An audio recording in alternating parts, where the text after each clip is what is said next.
श्रीगुरुभ्यो नमः। हरि ओम श्री महागणाधिपतये नमः। श्री महासरस्वत्यै नमः। श्रीगुरुभ्यो नमः। हरि ओम।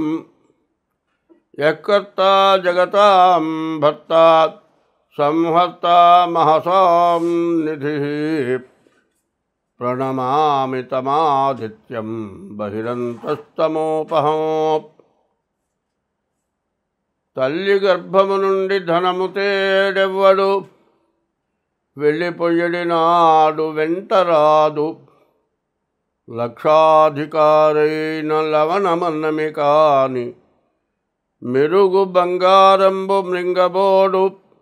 విత్తమార్జన చేసి విర్రవీగుటె కాని కూడబెట్టిన సొమ్ము కుడువబోడు.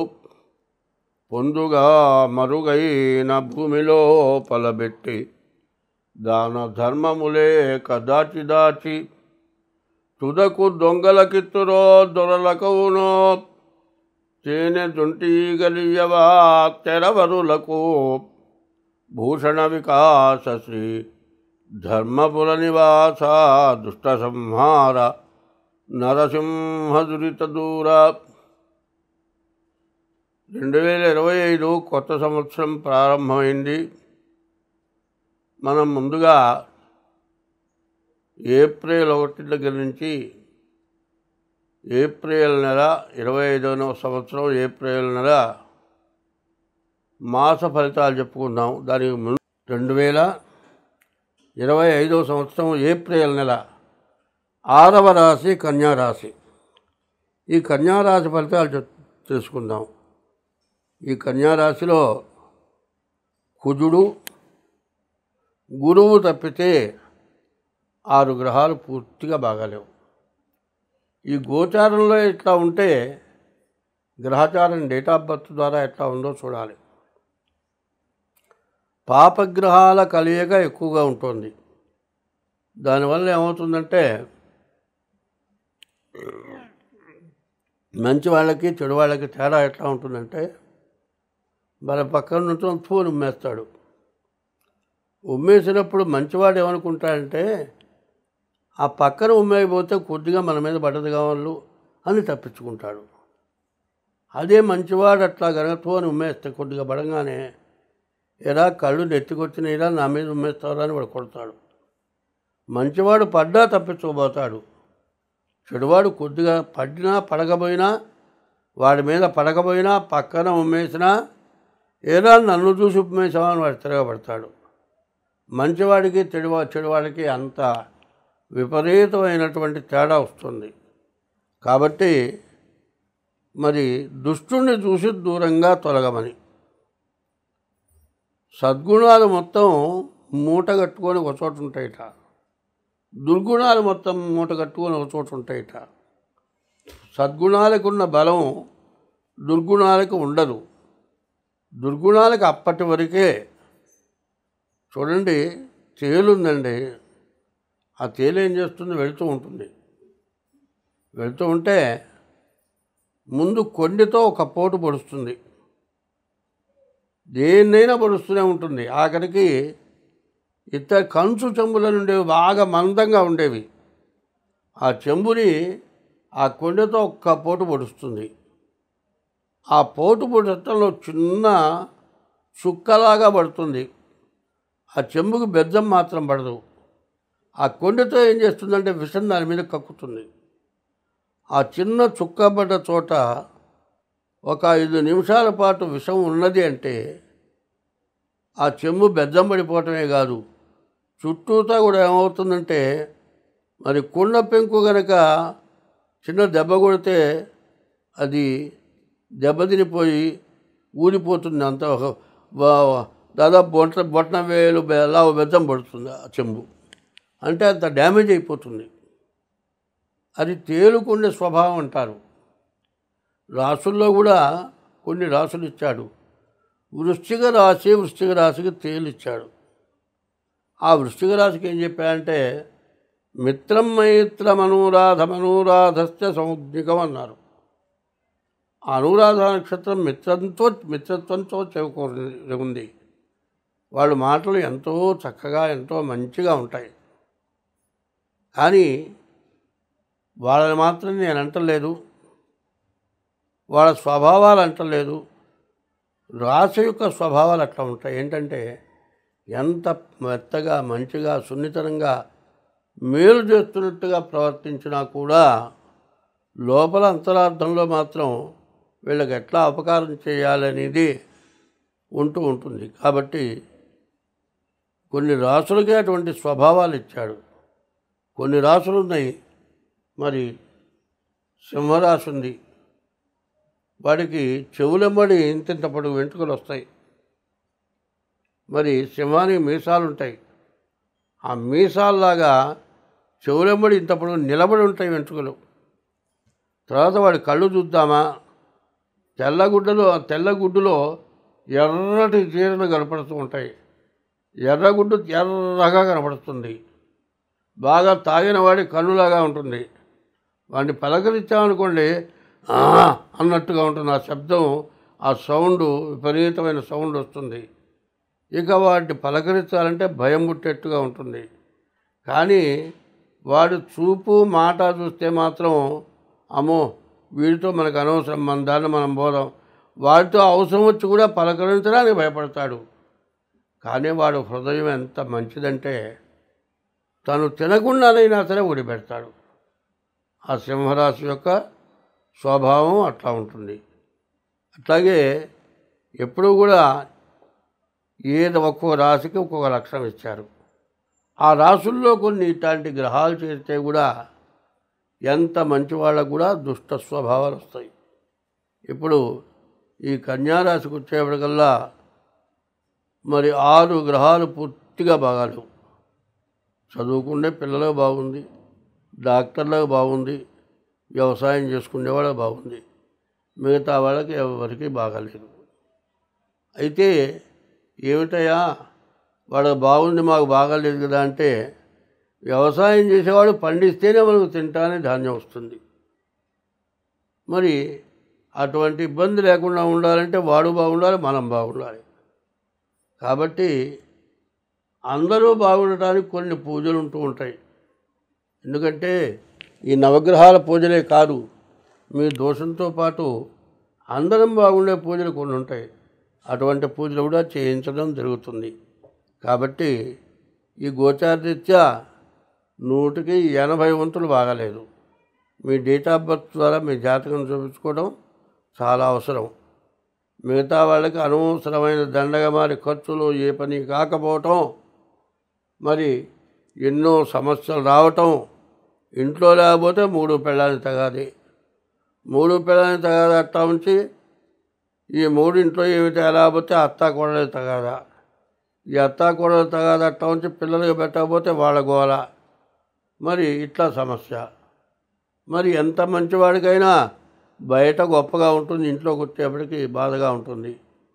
ఇంట్లో ఈగల మోత, బయట పల్లకిల మోత అంటారు. ఇట్లాంటి సమస్యల నుండి బయట పడాలి అనుకునేటట్లయితే ఎవరైనా సరే మీ డేట్ ఆఫ్ బర్త్ ద్వారా మీ జాతకం చూపించుకోండి.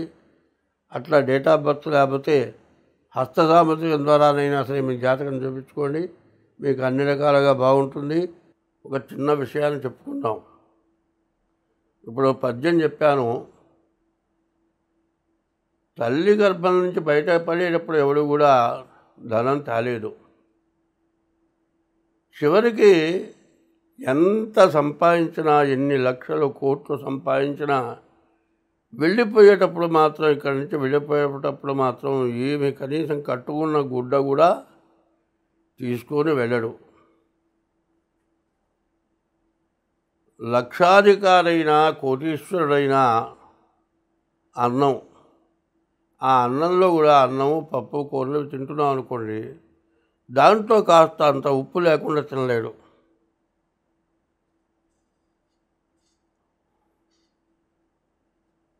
పోనీ దాచిపెట్టిన డబ్బులు ఏమైనా తీసుకెళ్తాడా? ఏమీ తీసుకెళ్ళలేడు.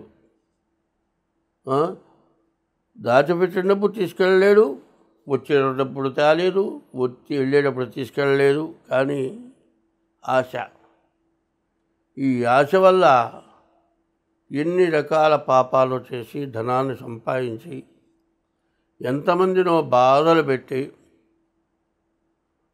ఒక బంగారపు ఒక పెద్ద కొండ ఉందనుకోండి, ఆ కొండ మీద కూర్చున్నాడు. బంగారం ఏమైనా తింటాడో ఏమీ తినలేడు. పోనీ బంగారం కానీ డబ్బు కానీ వాడి దగ్గర ఉందనుకోండి, ఎక్కడ దొంగలు వస్తారో, ఎవరు దోచుకుపోతారో, ఏమవుతుందో నిద్ర లేకుండా తను భయపడుతూ తన చుట్టూతో కాపలా పెట్టుకుంటాడు. అదే కావాలి, సంపాదించుకోవాలి అనేటువంటి ఉద్దేశం లేనివాడు ఎవడైనా సరే వేళకంత అన్నం దొరికితే చాలనుకునేవాడు తను ఉంటే తింటాడు, లేకపోతే ఎవరినన్నా పోయి అమ్మ ఆకలి అవుతుంది అన్నం పెట్టమంటాడు. ఆకలి అవుతుంది అన్నం పెట్టమంటే పెట్టని వాళ్ళు అంటూ ఉండరు. హాయిగా కడుపు నిండా తిని కంటి నిండా నిద్రపోతాడు. వాడికి ఎటువంటి పాపం ఉండదు. మళ్ళీ జన్మంటూ వస్తే మంచి ఉత్తమమైన జన్మ వస్తుంది. కానీ ఇప్పుడు 2024 నుంచి 2027 వరకు కూడా పరిస్థితులు ఎట్లా ఉన్నాయంటే, మనకంటే ఎక్కువ వాడిని చూసి మనం అంత స్థాయికి ఎట్లా ఎదుగుదాం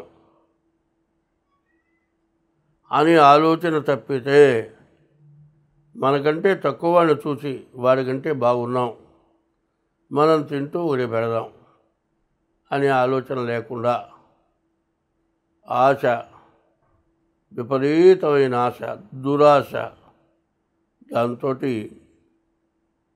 అందరినీ కూడా దోచుకొని అందరినీ బాధలు పెట్టి అందరికీ కూడా భయం కలిగించేటట్లుగా శత్రువైపోయి, మరి బలహీనుడు భయపడి బలంగలవాడు భయపెట్టి రాజ్యంలో, దేశంలో, విదేశాల్లో, ప్రపంచ దేశాల్లో విపరీతమైన ఆశతోటి దోచుకుంటూ ఉంటే, కొంతమంది చిన్నవాళ్ళు దుర్మార్గుల వాళ్ళు కూడా కొంతమంది కలిసి బాగున్నవాడిని ఎట్టా జయించాలి అని వాడి మీద యుద్ధం చేసి మనకంటే పైన ఉన్నవాడిని నాశనం చేయటం, ఇట్లాంటి పనులు జరుగుతూ దేశమంతా కూడా క్షోభపడి, ఇంతకుముందే మరి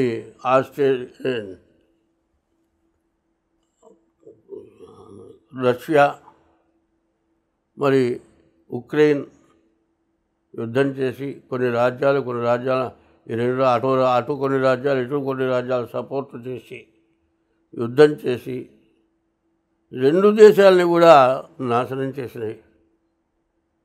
చివరికి ఇంత తిరుగుతూ ఉంటే ఏదైనా రాజీ కావాలంటే ముందు యుద్ధం మానేయండి, రాజీ చేద్దాం అనుకున్నారు. చివరికి కొట్టుకొని వాళ్ళే యుద్ధం మానుకున్నారు. మానుకున్న తర్వాత వచ్చింది ఏమిటంటే నష్టం తప్పితే లాభం అంటూ లేదు. మరి ఇటువంటి దురాశతోటి ప్రజలు, దేశాలు కొట్టుముట్టాడుతూ అందులో అణుబాంబులు, రసాయన బాంబులు ఇట్లాంటివి వేయటం వల్ల ముందు కనీసం వాటి వల్ల విషవాయువులు వచ్చి రకరకాలైన వ్యాధులు వచ్చి, వాయు కాలుష్యం, నీటి కాలుష్యం వచ్చి చాలా ఇబ్బందులు పడుతూ వృద్ధాప్యంలో మరి రోగ నిరోధక శక్తి తగ్గినటువంటి వాళ్ళు తొందరగా మరణించే పరిస్థితులు వచ్చి ప్రపంచమంతా కూడా బాధపడిపోతుంది. ఇంకా ముందు బాధపడటానికి పరిస్థితులు వస్తున్నాయి. కాబట్టి చిన్నవాళ్ళైనా సరే మంచిగా బతకటానికి నేర్చుకొని అందరూ కూడా మంచిగా ఒకళ్ళతో ఒకళ్ళు సత్సంబంధాలు పెట్టుకొని మరి భార్య పిల్లల్ని, తల్లిదండ్రులని, పక్కనున్న వాళ్ళని అందరూ కూడా బాగుండేట్టుగా మంచిగా బతుకుతూ ఎప్పుడు ఇందాక చెప్పా, మరి పద్యం కూడా చెప్పా. ఏమిటా పద్యం అంటే,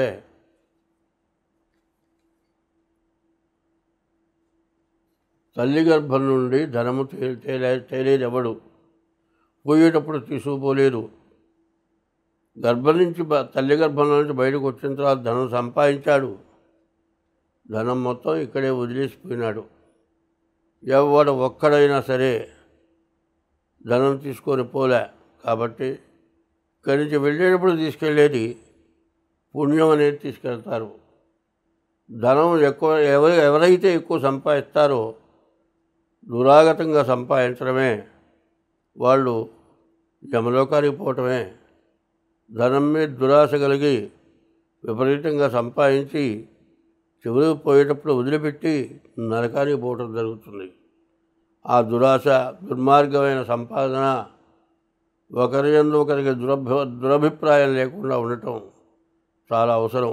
ఎందుకంటే ఇప్పుడు నవనాయకులు గ్రహాలు, 9 గ్రహాలు నవనాయకులు. ఈ నవనాయకుల్లో మరి 3 స్థానాలే శుభగ్రహాలకు వచ్చినాయి.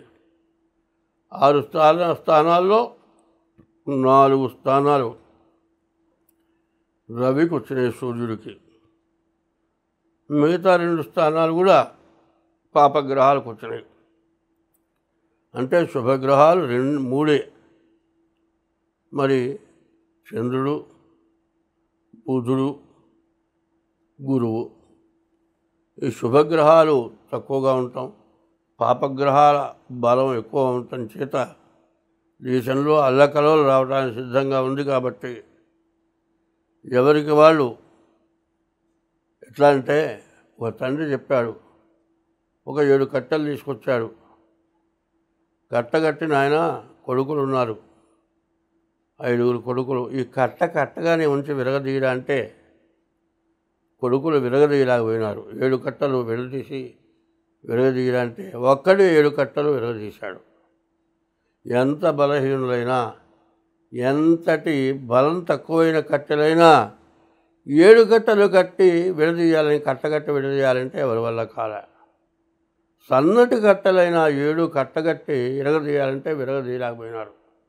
అట్లాగే బలహీనులు, ఏమీ చేయలేని వాళ్ళు, ఏమీ చేయలేమనుకోకుండా అందరూ కూడా మంచిగా ఉంటూ ఒకళ్ళకొకరు సహకరించు దైవభక్తి కలిగి ఉండటం, ఇట్లా చేయటం వల్ల చెడుని నిర్మూలించడానికి బాగా అవకాశం ఉంది. కాబట్టి మంచి కావాలనుకునేవాడు ఎంతటి నిష్ఠాదరిద్రులైనా సరే కొంతమంది కలిస్తే చెడుని నిర్మూలించగలరు. కాబట్టి ఇది బాగా ఆలోచించండి. ఇది చెప్పేది మాత్రం తప్పు కాదు. 7 కట్టెలు కట్టగా ఎట్లా విరగదీయలేరో, విడదీస్తే ఎట్లా విరగదీయగలరో, అట్లాగే బీదవాళ్ళు విడిగా ఉంటే దుర్మార్గులకి బహుతేలిక. బీదవాళ్ళు ఏ రోజుకు ఆ రోజు బతికేవాళ్ళు ఒక కట్టుగా ఉంటే దుర్మార్గులు ఏమీ చేయలేరు. కాబట్టి ఎప్పుడు కూడా తల్లిని తండ్రిని అన్నం పెట్టి పోషించి బాధ లేకుండా ఉంచుతూ, భార్యకు ఎటువంటి కష్టం కలగకుండా చేసుకుంటూ, తన వృత్తి తను చేసుకుంటూ, పిల్లల్ని తల్లిదండ్రులని పోషించుకుంటూ, ధర్మంగా బతుకుతూ, ధర్మో రక్షతి రక్షిత అని ఉంది. ధర్మాన్ని మనం రక్షిస్తే ధర్మం మనల్ని రక్షిస్తుంది. ధర్మస్య జయోస్తు అన్నారు. ధర్మం ఎప్పుడూ జయిస్తుంది. అధర్మస్య నాశోస్తు, అధర్మం నాశనం అవుతుంది. ప్రాణిషు సద్భావనాస్తు, ఎటువంటి జీవరాశినైనా సరే చంపేటువంటి స్వభావం లేకుండా, చీమలైనా సరే. మరి చిన్నపిల్లలు చిన్న పాఠాల్లో వచ్చింది. మరి ఒక చీమ బోయవాడు చెట్టు మీద ఉన్నటువంటి రామచిలకని బాణం ఎక్కువ పెట్టాడు. ఒక గండు చీమ చూసింది, వాడి బొటను వేలును చురుక్కుమని ఎట్టుకొట్టింది. బాణం ఎక్కువ పెట్టిన బాణం వేశాడు, కానీ రామచిలక తగలలేదు, పక్కకి తప్పుకుపోయింది. మరి రామచిలక గండు జీవ చేసిన పనికి సంతోషించింది. అట్లాగే ఒకప్పుడు గండు చీమ వరద నీళ్ళలో కొట్టుకుపోతోంది. రామచిలక ఒక చెట్టు ఆకుని కోసుకొని నోటితో పట్టుకొని వచ్చింది. మరి గండు చీమ దగ్గర ఆకు పెట్టింది. చిన్నగా గండు చీమ నీటిలో కొట్టుకుపోయే గండు చీమ ఆ ఆకులోకి ఎక్కింది. ఆ గండు చీమని రామచిలక నోటితో పట్టుకొని తీసుకొచ్చి యువతలో పెట్టింది. నీటిలో కొట్టుకుపోయే గండు చీమని రామచిలక రక్షించింది. బోయేవాడు ఎక్కువ పెట్టి కొడుతూ ఉన్నటువంటి రామచిలక గురి తప్పటానికి గండు చీమ బోయేవాడి కాలు కొరికి రామచిలకను రక్షించింది. చూడండి, రామచిలకకి గండు చీమకి అవినాభావ సంబంధం ఏందో చూడండి. నీళ్ళల్లో కొట్టుకుపోయే గండు చీమని రామచిలక రక్షించింది. బోయేవాడి చేత చంపబడుతూ ఉన్నటువంటి రామచిలకని గండు చీమ రక్షించండి. అట్లాగే మంచి వాళ్ళందరూ కూడా మంచిగా ఒకరితో ఒకరు సత్సంబంధంగా ఉండి మంచివాళ్ళు చెప్పే మాటలు వింటూ ఉంటే ఎటువంటి దురాగతాన్నైనా జయించి అభివృద్ధిని పొందుతారు. అందరం బాగుంటాం. స్వస్తి.